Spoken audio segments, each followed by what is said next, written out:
Well, welcome to Iconic Empires Influencer TV. I'm Janine Howard, and today I'm with a very special guest, Kirik Ashley. Now, Kirik and I met many, many years ago through my magazine publishing business, but we've really got to know each other very well in the last few months, since late last year. And without taking this show all to me, I think it's important that I kind of preface why I'm having this interview with Kirik today. So first of all, hi Kirik, thanks for joining me. Great seeing you. You too. So I will let you speak in a moment, but I think it's really important to let people know that it was end of last year, and in my business coaching practice, I've been going for about 4.5 years. And as most people do, when they get to that stage in their business, you kind of have a plateau. And I was comfortable, I was cruising along, business was great, but I kind of had this feeling underneath that I knew I was absolutely destined for more. And it was a very interesting story. I actually met Kirik's wife, Erin, at a workshop and sat beside her. And I believe everything happens for a reason. So I had a quick conversation with her during the event and thought, I really like this woman. So I was vulnerable. I reached out a few days later and said, hey, do you want to catch up for a coffee? So we caught up for coffee. Next thing you know, literally only 3 days later, I'm on Stradbroke Island with Kirik and Erin at a Find Your Fire retreat, walking across hot coals. Right? And so it was, everything is what it is and it's all meant to be. And I guess that was a real a boost for me. And to pardon the puns, Kirik, but literally for me, that helped me find my fire again in my business. So I wanted to bring you onto the show today to help my listeners and viewers find their fire again, to find that next level of where they want to go in business and life. So with that, Kirik, you're an international bestseller with How Would Love Respond. Here's my copy, by the way. It's lost its cover because we used to. I don't have a copy here to show you. So. The family's passed it around. And you're a performance success coach. So tell our viewers, though, who is Kirik? If you could sum yourself up in a couple of minutes, who are you and what are you to do in the world?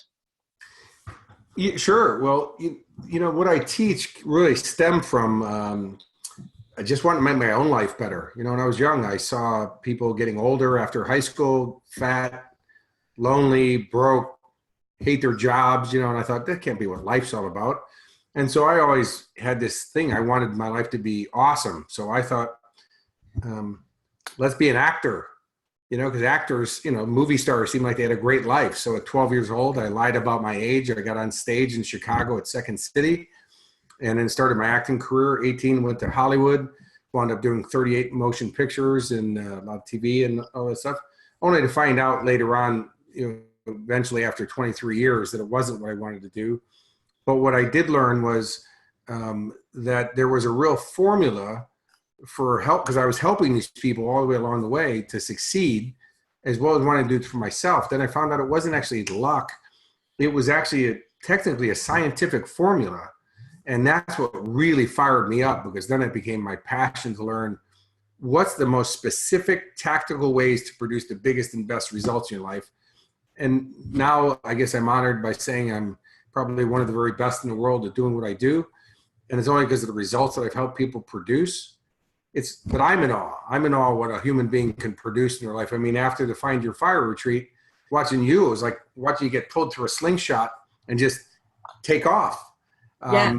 And that's I love that. I think I have the best job on the planet. Yeah. And I think that's so true. I remember one thing you said on that particular retreat was, it's not my formula, it's the formula. And I love that.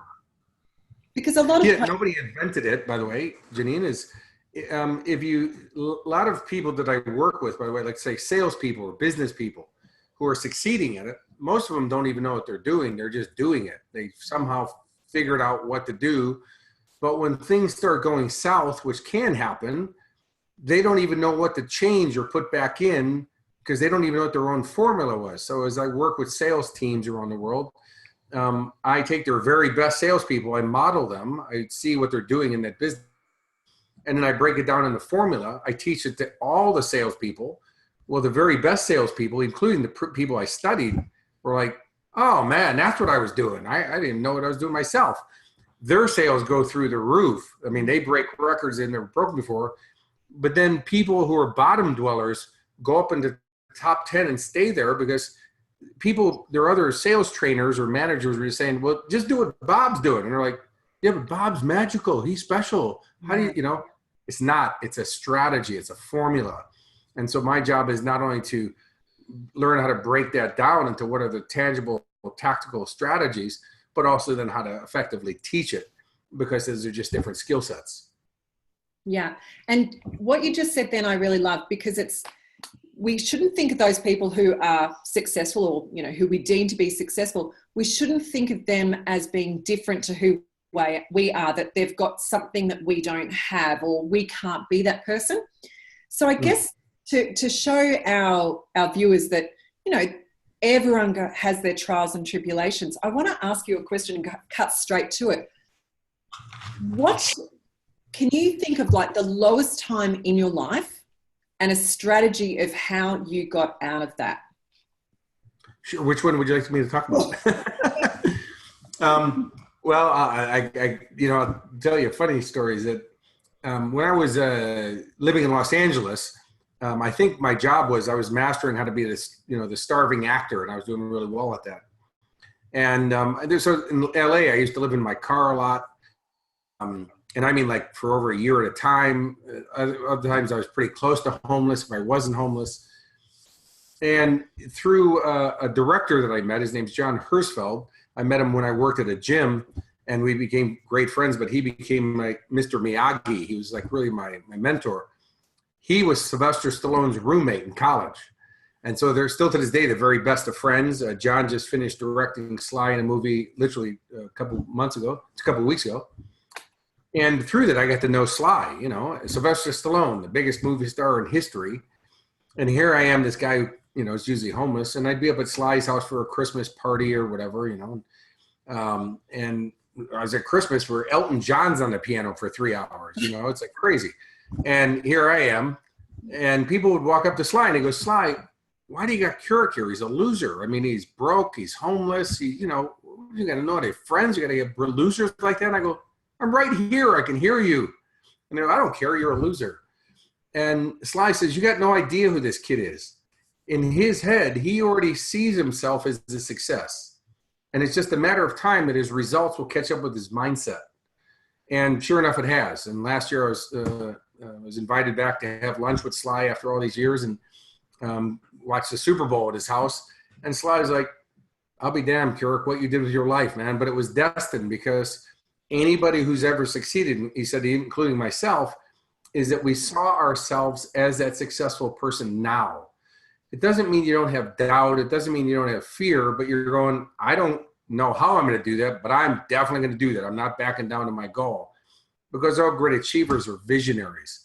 And that's the one thing that's always been my saving grace in life. No matter what dark moments I've been through in my life, is I've always read my goals and had grand goals that got me excited about what I could do and what my potential could be. And I mean, they're out there goals. They're like, there's nothing around you that supports that you can get a goal like that. But I'm going, if you're going to go for a goal, you might as well go for something that really drives you and makes you expand yourself. But also the rewards to having a goal like that are awesome. So can I ask, what's your grand dream goal at the moment? Well, you know, I have the most amazing wife ever, you know, my very best friend. I have 3 beautiful young kids now. You know, give you a little backstory, and I think it'll be okay if I share this with you. My wife, you know, she's 32 years old, was married to a really wonderful man, had 2 beautiful daughters, and at 35 years old, walking through the mall here on the Sunshine Coast, he dropped dead of no heart attack, no stroke, nothing, you know, just died, you know. And he had the 4-month-old strapped to his chest. And luckily, what an amazing man he was, he rolled and didn't crush his daughter on the way down, you know, that he saved her life. I was involved in a helicopter crash on a Chuck Norris film when I was an actor, and lost 5 of my friends in a helicopter crash. because of that, we know how at any moment life can be over. And so we want to put everything we got into reaching our true potential and seeing what we can do. So we want to do we have a beautiful farm here on the Sunshine Coast. We want to do some renovations. We got a pool we want to put it in. And by the way, when we say we want to do all this stuff, we're talking about by summer. So we kind of light the fuse and we're go, I'm also writing my next book where it's going to be different than How Would Love Respond, because I want to challenge myself again. And then we're working on my TV show called The Transformer, which I'm really excited about, because it's about showing me taking people through real life transformation and seeing radical results. One of those is a gentleman I just worked with who had really aggressive Tourette syndrome. I mean, ruining his life. He was this close to suicidal. And within about 6 weeks, he has no Tourette syndrome anymore. And we have footage of before and after. When you see him, you go, that's not even the same guy. That's crazy. But I've done this with people who want to have kids who were told it was impossible and all have kids now. A woman who was ran over by the lifeguard when she was suntanning, and when she was brought back to life, she was paralyzed from the waist down. She now runs and has the use of her legs back and everything else. And by the way, it's not me, it's the formula, and there's a certain way of doing that, but to show this to people that you can do whatever you want. And I'm really excited about that, because it's just stretching myself and kind of going back to Hollywood, but on my terms. Yeah. And I think, hearing those stories, I've been witness to that particular guy that you're talking about with Tourette's, like to literally witness someone changing in such a short space of time. It is just incredible. And I think it redefined success for me. So I had a long period of time being very driven, very ambitious, but about, making a lot of money and, all business success. But it redefined it for me. That's more about, connection and family and peace and joy and love. So I want to ask you, what's success mean to Keurig? Well, exactly. Well, it's holistic. It means all areas. So again, it's a misconception of people. If you got to make the money, you got to make sacrifices over here. Well, wait a minute. The word sacrifice means to kill. And when you kill something, it doesn't come back. So if you're sacrificing time with your family to make more money, that means you're not going to have a relationship with your family. And that's very common, by the way. Or we go, well, if I want to spend time with my family, then, I got to accept not making the money. That's not accurate either. We're in the field of infinite possibilities. The universe, the word means everything. Everything's in everything. Every possibility of everything is in everything. So I have an abundant mind. So I want this and that, not this or that. Yeah. So abundance means to have this and that. So yes, business, I'm a business person. So the measurement of business is your financial success, because if you're not making money with your business, that's called a hobby. So yes, you need to make money with your business, but not at the expense of what I value most in life. So how do I make money in our business or grow our business while still living within the context of my values, which is I have a stunning, beautiful wife. I want to enjoy her right now. I know when she's 80, she'll be beautiful, but I'll be like 207. So, I want to enjoy her right now. Our kids are young now. I want to enjoy them right now. So, and when we write the definition of success, again, you have to stop and think, what is success? Well, people go, well, lots of money and time with my family. And okay, start doing those things right now. And then go, I want all this and make the money. How can I do that? And your brain will come up with better answers, because you're asking a more specific question, and you'll get more specific answers, which are strategies. And so, yeah, I mean, I'm a late bloomer. I didn't have my son until I was 51. And so, and it was my mom dying of cancer that made me promise on her last words on the planet. She goes, have babies. Like, Mom, you got nothing else to talk about right now? This again? And she made me promise. And I promised, and I said, I love you. And she closed her eyes, and it was game over. That was her last conversation. Yeah. Came home, and 2 weeks later got his mom pregnant, and that's my son. Her and I are still great friends. I'm remarried. She's remarried. We have one family, two homes kind of mentality, but I want to enjoy time with my son because I have no parents left. So I understand it goes by fast. I want time with my girls because they lost their father. So I want to make sure that I can be there for them. I want to have time with my wife and be fit and be healthy and have fun. By the way, we have a farm. We work the farm, not for any reason, just like making it look nice. All those things, and make the money and have experiences, because my life is about jamming in as many new experiences in this lifetime as I can possibly get before the ride's over. And you do that and you go, I won. I've already had an amazing life, but I have not peaked yet. Yeah. Tell me, you were talking about fitness just before. I know possibly the answer to this. What do you do for fitness? I have 14-acre farm that I work, number one, I have 3 kids, but I also I train in Aikido. I do a martial art, Aikido, which is very metaphoric for life. AI means to be in harmony with Ki is energy, Tao is the way or the path. So it's to be in harmony with energy as a way of life. And yes, it's a form of Budo. It's a form of martial arts. And yet it's not about, I'm not going there because I want to fight. It's about working on myself. It's about stretching myself. It's about doing something I'm not naturally good at, but I've been doing it now for 10 years. I train 4 times a week. I'm very, very close to reaching my black belt. In Aikido, there's really only 2 belts, white and black. And the motto is you wear your white belt so long, so often, it finally got so dirty, it turned black. As if it could just work like that. That would be great. That's pretty much what happens. And then you wear your black belt so long that it finally wears out and turns white again. So can I ask also, if you put up your arm, you've got a new tattoo? Well, it's added to. Here it says Aikido, right? And I did this in my first year of Aikido. And the reason I did that is because I can't quit. I figured it's called a declaration. You can't have people go, what does that mean? Aikido. Oh, you did it? No, I quit years ago. It was a good thing. And then here is, it's a calligraphy from Morihei Ueshiba, the founder of Aikido. And it means that I am in the universe and the universe is in me.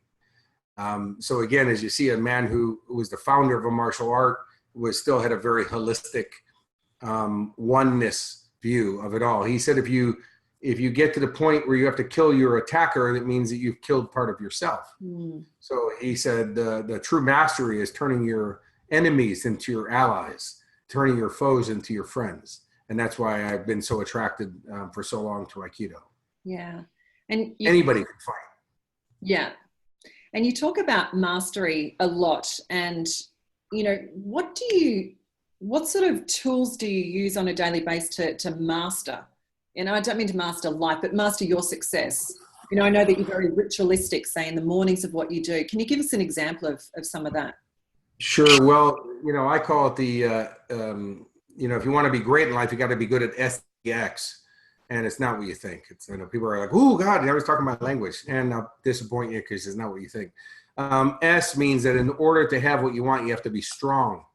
Because if you're weak, if you're weakened, you buy into the influence of the outside world to dictate how you think and feel. And when you have that wear you out, it will steer your ship somewhere you want it to go. Napoleon Hill, who wrote the book Think and Grow Rich, said that you have to be the guardian at the gate to decipher what you allow in or not. So the key mastery, the key distinction between successful people and unsuccessful people, or the masses, I should say, is that we learn how to manage how we think and feel differently. So that's why you have to be strong. So the S in SDX is strength. The E is, well, in order to get strong, we have to exercise, right? And so the 4 main muscle groups that we have to exercise, that I exercise every day, is physical, mental, emotional, and spiritual. Those are our 4 main muscle groups. So what are the exercises? Well, for physical, move. Motion creates emotion. It makes you feel different. When you feel different, you're going to act different. You're going to produce different. So hit the gym, sports, run, walk, dance, swim. We got it. Obviously, food intake and water intake. Mental, it's a muscle. Science is proving now that people who exercise their mental muscle have less chance of getting Alzheimer's and dementia later on in life, because when you're working on it, it gets stronger, not weaker. Makes sense. So what are the exercises? Well, read. I know a great book. I would love to respond. There's a cheap plug right there. Go to workshops, go to programs, go to YouTube, watch something else besides people kicking each other in the privates. Go and learn something, learn a foreign language, learn about pottery. It doesn't matter, is expand your mind. But the neat thing is you expand your mind in some of those obscure areas. You meet somebody in a coffee shop or out or whatever, and that's their subject. And all of a sudden you have connection and network. Because I say, if you're not networking, you're not working. So it's funny how all this stuff that you think is frivolous winds up having a value to it. Then emotional, it's a muscle. We're, by the way, emotional creatures. So you want to build that muscle. So we're not actually rational creatures, we're emotional creatures. So what's the exercise for that? Well, every morning I get up and I meditate. I read my goals. I read my affirmations that I have. I have my I am statements, which is my identity statements. And then I have what I call my morning power questions. One of them is what am I grateful for today? What do I love more about Aaron today than I did yesterday? What do I love more about my kids today than I did yesterday? And what do I love more about myself today than yesterday? So as you see, I'm filling up my emotional tank right from the beginning, because man, you walk out to the world, you're ready, you're charged, you're fully on fire. But also is if you walk out into the world and you leave that tank empty, well, don't be surprised people throw their garbage in your empty tank, because they just see a garbage can and they're waiting for it. But when it's filled, there's nowhere for them to put their garbage, right? It's filled, so I'm charged. So, you got to build that emotional muscle. One of those crazy things that I do every day throughout the day is ask that magical question, which is, what's great about this, right? Or how would love respond? Is love would want you to have everything that you want in life. Love would be kind to yourself. What's great about this? Now, you can ask that in any situation. And if you're determined to get the answer, you'll get it. And that getting the new answers will change your focus on what you're focusing on. And it's that change of focus that will change the way that you're feeling. So my dad was dying of cancer. I got a call in the middle of the night that he's not going to make it before I get home to see him. I said, put him on the phone. He couldn't even answer. He heard me. And I said, Dad, I love you. It's me. I will always love you. I will always make you proud. Surrender, Dad. Don't struggle. Don't wait for me. I love you. And go to peace, Dad. He smiled. He told me, he mouthed to my stepmom that it was me. They hung up the phone. My dad went to sleep and passed away. It was his last conversation. I did that with two of my parents now, Yeah. And as soon as they called me back, they said, you're the last person to talk to your dad. And he died. And I hung up the phone. I said, what's great about this? My dad died when I was 44, not 4 or 14. I had a great relationship with my dad. My dad didn't suffer. I had that last conversation with my dad. My dad took me out of his will. People, what's great about that? I go, my dad knew I was a success. I didn't need his money. That's an honor. And my dad got to go with peace knowing that his son was taken care of. So what's great about this? It's a powerful emotional muscle builder. And then the last one is spiritual, which is not religion. Spirituality is self-love. I'm not religious. My mom was Jewish. My dad was Christian. I was just confused. The Bible says if you do not know love, you do not know God, because God is love. So if you want to become one with the source, that's through self-love. How do you do that? Be kind to yourself. Quit criticizing yourself. Instead, acknowledge yourself for everything you're doing approximately right. Do those 4 main muscle group exercises every day. You'll feel powerful. You'll feel locked in, and you'll feel in your vision. Your mind will be clear. And people go, what's the X for? And I go, excitement. Is you got to do it with passion and enthusiasm. Wallace D. Wattles, who wrote the book, The Science of Getting Rich, said getting rich is not the result of doing certain things. It's doing things in the certain way. The certain way he's talking about is passion and enthusiasm. There's a point there that I just want to elaborate a bit more? Because a lot of people say to me, like, say when I've got a client first starting out, they'll say, oh, I can't because I don't have enough time or I don't have enough money. What do you say about that? Like how do people make the money, or how do people find the time? What do they need to do, so to speak, in quote marks, because I kind of know what the answer might be. No, it's a great question, Janine. And the thing is, well, if you say I don't have the time, that's like saying I'm so busy flying my plane, I don't have time to put fuel in it. You will crash. Well, same if you don't do these exercises, you'll crash. This will make you the money. And I know people go, wait a minute, how is that going to make me the money? Well, first, when you feel and think great, you have the space for creative thought. Creative thought is where creation comes from. You can create your new destiny. But man, standing there toe to toe with life, letting it pound on you, you're not going to have any space for creative thought, but it will beat you down. The neat thing is you can do all these exercises, I said, in one go. So you could be in the gym, working out, have headphones on, listening to personal development. You're exercising your body, you're working your mind, you're doing something nice for yourself, and you're building emotion just by moving your body. So as you see, it's not a long time thing, but the benefit from it is profound.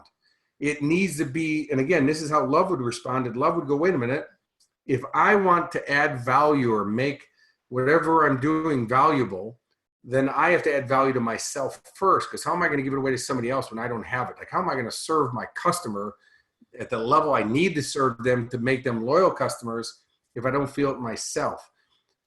So it's worth it for your business. Anybody that I've worked with, by the way, I've worked with Apple and Seagate and Schwarzkopf and some of the biggest companies in the world. Mm.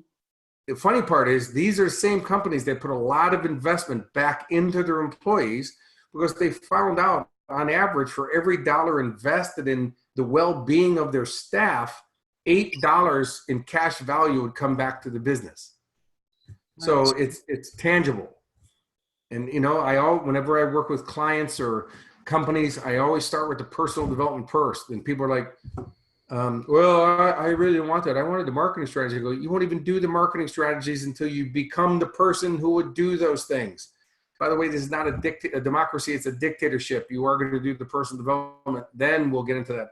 Afterwards, like, oh, thank you for the personal. Now I get it. You have to develop yourself into being the person that produces the results that you want. The results won't come first. It's the be, do, have model, not have, then I will be. You got to be that person now. People go, you mean I got to be a wealthy person before I have the money? Yes, you do. And they go, what do you mean? I'm supposed to spend money I don't have? No, only poor people spend money they don't have. Wealthy people, what we do is we produce wealth.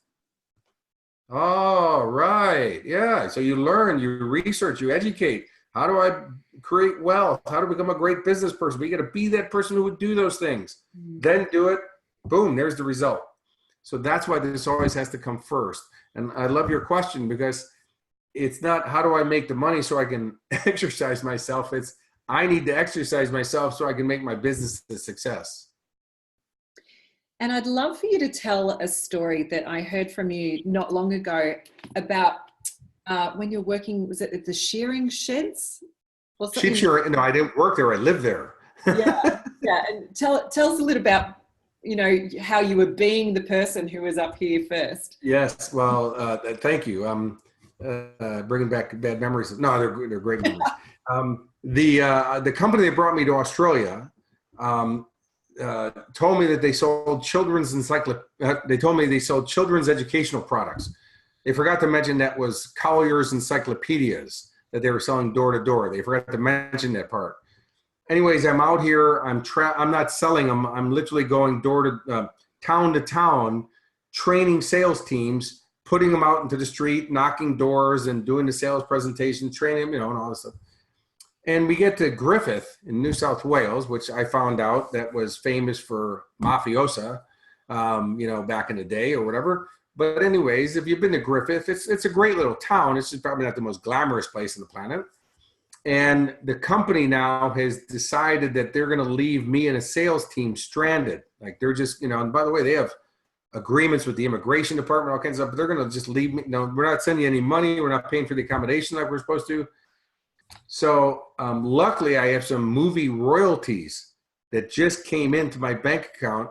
And so the only to house, like I think I had 10 people with me, these 10 young backpackers who were selling for us, is rent space in Pioneer Park, which is basically, it's where early Aussie settlers, how they, there's wagons and, and then there's a sheep shear shed, and there's basically POW accommodation, which is sheet metal, cement floor, little prison cot, literally chain link and barbed wire fence around the place, so it was like being a POW. And I'd get up in the morning and tourists from like Kansas would be outside and they go, "Look, Martha, there's an early Aussie settler." And I'm like, yeah, fair income, So I'm just trying to paint you a picture. And finally I make it back to Brisbane, struggling, on my own, because at least I knew a couple people there. And I'm now homeless in 2 countries at the same time, where I can't even fly home to be homeless. So I'm breaking a record for being the only person who can be homeless in 2 countries at the same time.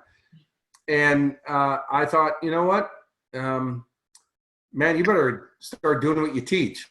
And if you can do it, if you can't do it now, then nobody else can. See, but what you teach is based on the formulas, laws, put now is the time. And someday in your life, this will be a great story that you'll teach people about, man, if you can do it, anybody can do it.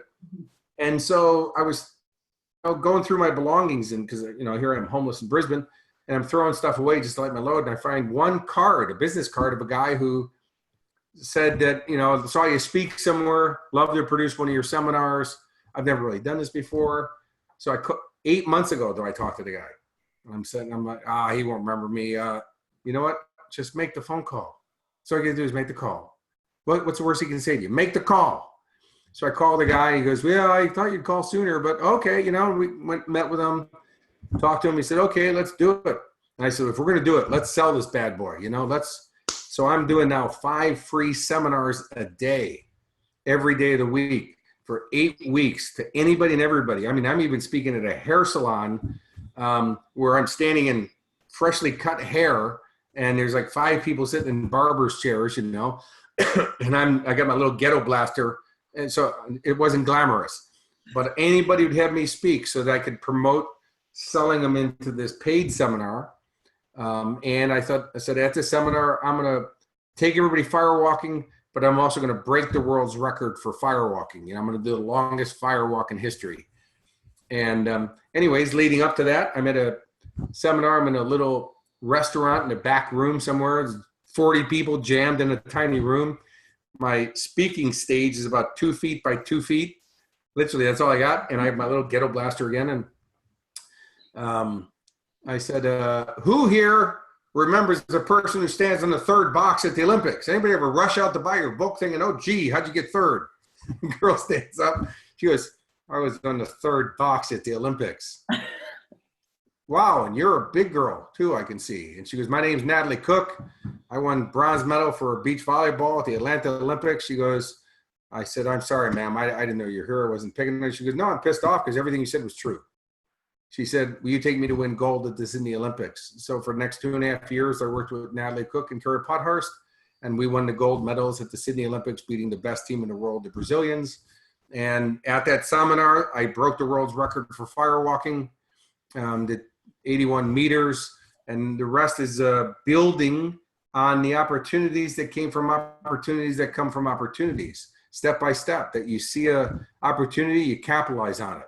And you treat everything like it's your opportunity, because it's not as obvious as you think it is. So that everybody gets a shot. It all comes down to what you do with that shot. But since you don't know what your shot looks like, treat everything like it's your shot. So that means you need to be on your game all the time, not just, "Oh God," when I think somebody's watching. All the time. Be that person. Yeah. And, if I've learnt one thing from you, it's to be that person now. And, I said to you a couple of weeks ago, I wanted to build a 7-figure business. Is that like an okay goal to go for? And I remember you said to me, it's like, if you want to experience that, you go for it. So be that person now. And it literally changes what I do on a daily basis, like how I think, that the actions I do. And I love also that you said it's not about massive action, right? So a lot of people think, oh, Kirik's going to go and tell me to like just go and smash it out and go and do this. But can you explain a little bit more about why it's not just about massive action? Well, people confuse, it's a great question, Janine, because people confuse, well, first I'm a success coach and people think, oh yeah, massive action. That's not, I don't actually teach that. The thing is that once you define what your level of success is, what you actually want to be successful, it's about the most success you can have is the things that bring you the most amount of joy to experience, because that's what we want anyways. Well, if you want it to be the most joyful, it means you got to enjoy it right now. And a lot of people confuse activity with movement. I don't need the activity. I just want the movement. I just want to get the result. Mm-hmm. So what's going to create the most amount of result, not the most amount of movement, not the most amount of activity. And so what I want to do is, first, everything I do, I want to celebrate. Man, I don't care if you want to write a book and you wrote one paragraph today, celebrate it. Celebrate, because your brain's linking a pleasure to doing the activity. Man, I love that. I got rewarded for it. You're going to want to write again, and you're going to want to write again. You're going to want to write again. Pretty soon, you have a book. But people go, oh, man, I wanted to write for 4 hours. I only had 2 hours. I didn't, got a page done. This sucks, well, you're going to quit. So celebrate, and train your brain that there's joy all the way along the way. And you'll notice that joy creates a processional effect, and it attracts more to you. And people want to be around joyful, happy people. Nobody wants to be around the pissed off, stressed out guy. An opportunity starts showing up and random phone calls happen. And that's weird. I was just thinking about that. Somebody calls you on something. It all comes together. And so you'll see that a lot of times you get the goal, you didn't even have to do all the activity that you thought you had to do. And people go, well, I need to write out, it took me 6 months to write the plan. Well, that was a waste of time, because life doesn't go to plan. My good friend Kathy Buckley always says, if you want to make God laugh, tell him your plans. It doesn't go that way. All you got to do is know where you are, where you want to be, and what's the first step. And take the first step with passion and enthusiasm. Enjoy it and celebrate it. The second step will be revealed from taking the action, and it may be different than what you originally thought. It starts showing up. Follow the procedure, and it will take you there. But if you're enjoying it all the way along the way, you got to remember is, I'm already winning. I already have the goal. Then you get to the goal, and what does that do? Well, time to go get the next goal. But I enjoyed the whole journey, and that enjoyment your brain will go, I like this, I want to keep it, and I want to expand on it. And it will go into automatic, and it will produce things that will blow your mind. And I know this is contrary to what people are taught, but the most consumed drug on the planet are called antidepressants. So I wouldn't really want to listen to their formula. I don't want to join that group. I'm telling you, by studying the most successful people on the planet, and luckily getting to be around those people, and then also seeing the other side of it. And by the way, I've been poor. I know what that's like. It sucks. There's 2 different formulas going on. If you want to change groups, you got to change the formula. But you'll see Richard Branson doesn't work that hard. He's having a good time, it sure seems like. Yeah. So that I got to work hard. My dad was the hardest working person I've ever met. And the only thing he got out of it was a hard life, because whatever you plant is what you grow. And it didn't pay off for him. I didn't work as hard as he did, and I produced way more. I just worked more efficiently than he did. So I go for specific actions, not massive actions. Yeah. Or as I love to call them, inspired actions. Inspired in your spirit. Yeah. And I love what I do. And that's it. Love what you do. And people, well, I don't love what I do. Well, then go find something to love to do, or find a way to love what you do. Because by the way, we all have to do stuff that's not our favorite, but it's still necessary. Good. Find a way to enjoy it. So like paying taxes. I used to hate paying tax. I do everything to avoid paying, and you wait the last minute to get your taxes done. Yeah. Now I love paying taxes because it means I'm making money. So I'm like, yeah, get it done. Or paying bills. I used to wait until they were due. Man, they come in, I'm like, I'm gone, done, paid, done. And people, whoa, you can do that. Wait a minute. I used to be a guy who was homeless. So obviously there was bills that weren't paid. I built myself up to that. But you know what? I found a way to enjoy all this and celebrate it. Every time I pay a bill, celebrate it. Don't go, well, electric bill, had to do it. Sucks. Celebrate it. Man, I had electricity. It's way better than living in your car. Yeah. Totally. So you've got some really exciting things coming up for you in your next chapter. So before we go into that, I want to ask you, what does it feel like for you thinking about, and I'm kind of saying it's a next chapter because I kind of feel like you're in this really big momentum resurgence mode. Would I be right? Well, I'm highly, again, I talk about my wife a lot, is that, my son, when he was born, it wasn't short after that, his mom and I separated. I decided I needed a farm because I wanted him to have a great place to grow up on. But I didn't want him to be like, little boy in the old geezer up in the, like out in the boonies somewhere. And so I said, now's the time to really have a family, and I want him to have more than just me. And so I wrote the list of the partner I wanted, the ideal partner in life, because it's like any other goal. You better know what you're going for. And Erin and I were great friends. And we met at a yoga retreat that I spoke at, and she was participating. And then a year later, went for tea, and then created this friendship. Well, now that we're married and she's my best friend and the family, love is the most powerful force in the universe. And Napoleon Hill wrote a chapter in Think and Grow Rich called The Power of Sexual Transmutation. And that is when we stop wasting our time on, chasing dates and all their other stuff, and you fall in love, real, genuine, unconditional love and family, you find the gear that you've never imagined. And I'm in that gear right now. I mean, for the first time in my life, I feel like I have a home and I'm not homeless. And unconditional love and support. And Erin and I, we work together, and she also speaks, we do events together, and to see that woman in her power, it inspires me, because she definitely holds me to a higher standard. And she had never done really any of this industry until meeting me, but I knew, I'm like a talent scout. I can see it in people, and I go, just wait till you find your voice. But I'll be carrying your bags. You think you're gonna be my assistant? That ain't gonna happen. But working together, it's so inspiring. And yes, so there's been a massive regrowth and rebirth, but I don't think I know what Erin and I will produce will dwarf any result that I've ever produced solo by myself before, or any other chapter of my life.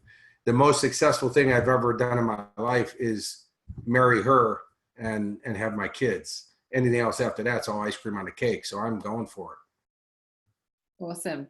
And I'm pretty excited that I'll be going for it with you. We're about to start a tour. I love that. Become the Unstoppable You. So can you tell everyone, you don't need to worry about dates and stuff. I'll put it in the link below, but tell everyone what to expect from these kind of events. By the way, we're going all over Australia and New Zealand. So what can they start with? To start with, exactly. Yes, so the Become the Unstoppable You is, well, first let me clarify this for everybody is, I'm not selling anything at the program. There's, so it's, it's not a setup to get sold something. Yeah. I'm going to teach probably by far the most powerful condensed program in the history of my career, is because I've unleashed and discovered distinctions to things that I've been teaching at a level that's mind-blowing. It's coming out in coachings I'm doing and with my clients, and certainly the inner circle that we have, the Success Inner Circle, mind-blowing. And so I'm going to put this down as with anything you want to succeed at, any goal you want to have, I'm going to teach you the formula, and I'm going to teach it to you where you're going to go, this is actually science. And the cool part is once you learn it, you go, man, that's way easier than I thought. I can do that. Yeah. And I'm going to, you're going to have a step-by-step plan. It's a workshop. It's not me speaking for 3 hours. You're going to be building it right there in the room, and nobody's going to be trying to take you out of your pocket. It's just to teach you, and the ticket prices are so nominal. We just want to get people in the door to learn it, because you want to make the world a better place, help people have a better life. That's what I do. And, the law of circulation, my life's always been very rewarded. It's going to be powerful. I'm going to be on my A game. If you go, oh God, this is sounding too good to be true, you may want to change that thought. See, because the first thing to have everything you want in life is you got to have the right mindset. That's what Stallone was saying is, man, Keurig's results will catch up with his mindset. It's just a matter of time. And sure enough, they have. And he told the person that day at the party, he goes, it reminds me of somebody. He goes, who? And he goes, me. How do you think I got here? You got to have that mindset that you can't be, oh God, this sounds too good to be true. I still get coaching. I still go to workshops. And even if the presenter is not very good, I still get gems of gold out of it for myself because I have an open and unprejudiced mind. I'm there to learn to get myself to the next level. This by far will be pound for pound the most and best investment people will ever make in themselves, but you'll see it's nominal. 3 hours, we are going to rock and roll though. It's going to go by fast and it's going to be the most powerful 3 hours you ever spent in your life. Awesome. And we're so honored to have you on board, the legend. The legend. Well, look, it's Erin, myself, and Keurig, and we've got a success team as well. And we are, look, you know, I'm going to use the word again. I feel like we're really on fire. Like what we all have to bring to the table is super exciting. And so people get there. It's going to be a massive upliftment for you. So Keurig, thank you so much today for coming on. It's great to have you. Thanks for having me. Pleasure. Thanks for sharing the stories. And for anyone watching here, details will be in the link below or here or there or wherever they are. But get to Become the Unstoppable You tour. And Keurig, I'll see you soon. Yes, you will. And for anybody watching who comes to the program, please come up and give me a hug and say hi and say you listen to the interview. I'd love to meet you. Awesome. All right. Thanks, Keurig. Bye.